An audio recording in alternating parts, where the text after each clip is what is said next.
What's up, guys? This is Rekik, aka the Dopest Ethiopian, and you're watching HabeshaLA.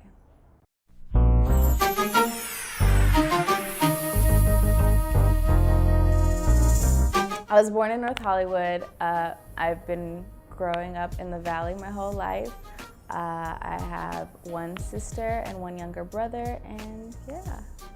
I chose it because it was such a dope, pun intended, Far Side lyric. Now there she goes again, the dopest Ethiopian. I've just always been obsessed with that song. My sister put me on, so ever since I heard it, I was like, I like that. I'm a rep that. That's gonna be me. So I started out on Tumblr when I was about 13, I think.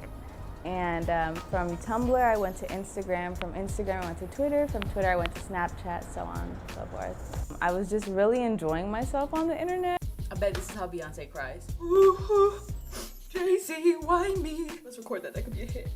It was type of a place where I can get away from school. I don't have to talk to my school friends. I don't have to talk to my parents. I don't have to talk to my sister. I'm cool. I got internet friends. Like, I was like, I don't know what this is, but I'm doing it. And so, yeah, I never had the intention of this ever happening or wherever I am now, ever becoming something. I was working at the time, and I was like covering Essence Festival with my job. And I was at home, they were in New Orleans at the time, and I was just like on my computer. And you know how Twitter gives you those alerts, and it's like, Ida, and everyone's talking or tweeting about this subject or something. So I got the alert, and it's like, well, bus tweeting about Don't Judge Me challenge. And I was like, So I saw a video. I was like, I have time to get away from the computer. I was like, this seems cool to make.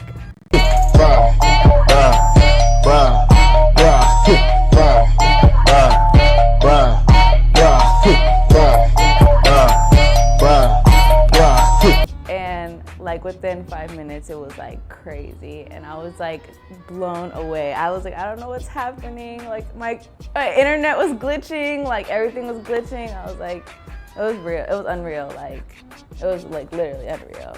How do I deal with people who choose to breed hate? I don't.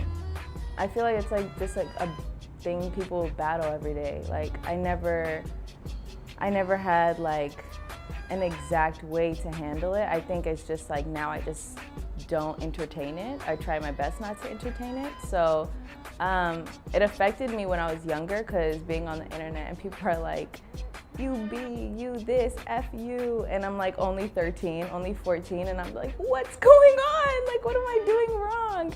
And that really affected me when I was younger. But I think now I'm just like, okay, there's something wrong with you. You can handle that yourself.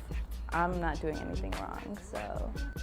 I think that moment was when there were a lot of young girls telling me that they look up to me and that I'm their role model, and that was just, which is still so like, what, like, huh? And it was like cool in the moment, in the beginning. I was like, oh, thank you. Like, not really realizing like that's a big deal. Like somebody young who may not have like an older person to look up to, or may not have like an older sister to look up to, is like picking me out of all these people to be like, you're somebody I'm gonna look up to. And that was a extremely pivotal moment where I'm like, I really have to be conscious of what I put out. I need to be conscious of what I say and what I do, because people are watching, people are admiring, people are hating, and people are like feeding off of that to become something like that. So yeah, that was a big part. That's still a big part of what I do, and why I continue to do it, is to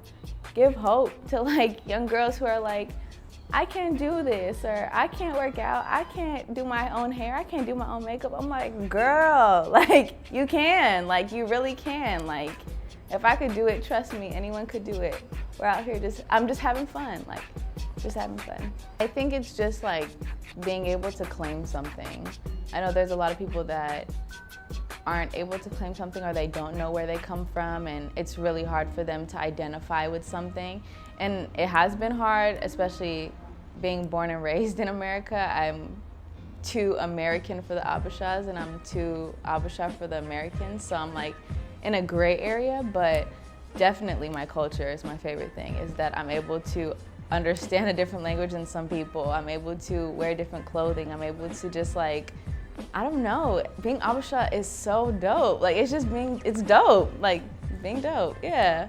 I just love it. You guys can follow me on Instagram at _Dopest_Ethiopian, on Twitter at Dope Ethiopian, and on Snapchat at Dope Ethiopian. And don't forget to follow HabeshaLA across all socials.